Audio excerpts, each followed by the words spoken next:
Hey there, welcome back to Reddit Infidelity Stories channel. Make sure to like and subscribe to the channel. For more interesting stories, these simple click means a lot feature of this channel. Ex cheated on me and falsely accused me of rape, so I exposed her to everyone she knew. In late May 2016, I invited my longtime infatuation, Kate, out on a coffee date, which she agreed to. After 3 dates, we were able to finalize our agreement. We had a relationship that seemed almost too good to be true for the next 7 months. We had so many common interests that we almost ever disagreed on anything. We were very honest with each other, which resulted in a fantastic sex life. We both had decent careers, so we had money to spoil one another, and both of our families were supportive of our relationship. In January 2017, I was accepted into the Armed Forces Reserve program of my country, where I would serve as a combat engineer. I was in basic training from February to late April, and it was the most difficult thing I had ever done up until that point in my life. There were multiple occasions when I doubted my ability to complete my degree, and the only thing that kept me going was Kate's words of encouragement, which she sent me via text and phone conversations. She was present when I obtained my BTC certificate, and she never failed to express her delight in my accomplishments. As a member of the reserves, I was required to attend advanced training during the summer months, which took place between early June and late August. Kate was very supportive of my decision to travel 400 kilometers away to the training center and spend nearly the entire summer break working to advance my military career. The summer was extremely difficult for me.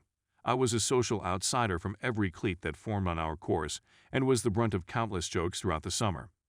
My self-esteem had sunk to dangerously low levels, but Kate's confidence in me was what helped me to triumph. I finished 5th overall on the course, and I owe everything to her. The onset of the abyss. After arriving home, the relationship between us began to deteriorate. According to her, I hadn't been as spontaneous and outgoing as I had been before I left on the trip. Rather than going out, I was dismissive, taking minor jabs or practical jokes as personal insults, and preferring to remain in and watch movies and have sex rather than going out. It was completely unknown to either of us that I had developed severe social anxiety as a result of the events of the summer, which had begun to have an effect on our relationship. In 2018, as we approached our 2-year anniversary, we got into a furious disagreement over a minor misunderstanding and ended up breaking up. I was in a state of complete and utter despair until she texted me 3 days later to say she wanted to try to make things right. I hadn't seen her in 3 weeks, but we maintained in touch on a daily basis, and things were slowly getting better. As soon as we were reunited on an official basis, nothing seemed the same. Everything I said to her made me feel as if I were walking on eggshells, which just exacerbated my nervousness, which exacerbated our already troubled relationship. Afterwards, around the end of July, everything finally came to a head. It was painful. Kate had met a guy named John when she was still in school. She recognized in John what she had previously recognized in me, and the two quickly became very good friends. He comforted her during our breakup and later, and he was there for me whenever I made a mistake. For the record, I was aware of John's existence, but did not anticipate Kate engaging in any sort of relationship with him. I was supposed to spend the night at Kate's apartment after work on one of the nights we had scheduled. I walked into the house to see the two of them relaxing on the living room couch. Kate informed John that he had dropped by for an impromptu visit, and that he was about to leave. Following John's departure, she became cold and aloof. I gradually came to terms with the fact that our relationship was over and inquired as to how things were going between us. She agreed with my points of view, and the next day, we decided to call it quits. She agreed to let me stay the night one more time, despite the fact that it was late and she was still concerned about me. Kate became unusually attached to and protective of her phone from that point forward till she fell asleep.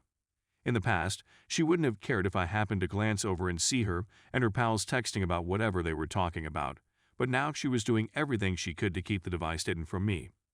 When I inquired about it, she responded that it was personal information, which simply created additional issues. My curiosity got the better of me after she fell asleep, and I opened her phone, for which I had the passcode, and discovered hundreds of texts between her and John, who I had never met before. Messages about how she was suddenly single, how great it was that they could now be seen together in public, and how she was laughing at everything I did. I sobbed in the background as I read through each heartbreaking communication. My sobbing wasn't as silent as I had anticipated. Kate started to stir, and when she understood what I was doing, she erupted in rage. Instead of confronting her, I simply took my belongings and walked out the door, with Kate cursing and screaming at me the entire time I was gone. When I returned home, it was late in the morning. I just broke down and ugly sobbed all night. The following day, I called in ill to work and spent the entire day moping around in my bed. The next day, I received a flurry of angry text messages from Kate's friends and family. So she told everyone she knew that I had forced myself on her that night in one final attempt to get some before we broke up, and that I had fled after the act was completed, all in an effort to protect her reputation and denounce anything I might say about her. Despite the fact that what I had done was scarring, she refused to press charges because she didn't want to make a circus of her life in court, and that she was the bigger person by refusing to do so. I spent the next few months living in fear that her allegations would result in my discharge from the Army and the tarnishing of my reputation for the rest of my life, but nothing happened. The retaliation. 5 months later, Kate sent me a direct message. After a few pleasantries, she basically apologized for the whole event, and she even admitted to fabricating it, but she would never admit it publicly to protect her own reputation. My image be damned. This infuriated me, but I maintained my composure. I took screenshots of the texts and carried on the conversation with her. Over the next 3 months, she went through a cycle of events that included the following: complaining about a current life situation, usually about John screwing up in their relationship in some way, and asking for advice, lamenting our relationship, lamenting how I never screwed up like John did, lamenting how she wished we could go back to the way things were, blah blah blah, ignoring me because John finally pulled his head out of his ass. Did some huge this happened to me 3 times in a row, each time leaving me exhausted and devastated, but a part of me wished it would happen to me again. Every time it happened, I took screenshots of everything, she said, to prove she was telling the truth. I had a full SD card with everything I needed. I made a list before deciding it was time to move forward, making several photocopies of the worst text messages I had discovered. I purchased several manila envelopes and mailed them to everyone I thought would be important to Kate: her grandparents, extended family with whom she was extremely close, best friends, work boss, co-workers, teachers, and anyone else I could find a mailing address for. I was able to find mailing addresses for everyone I thought would be important to Kate. The texts were between me and Kate, so I made sure anyone who received them understood that they were between us before sending them. I saw improvements in as little as 3 weeks. Some of the people who had previously messaged me in order to disgrace and criticize me have now expressed regret for their actions.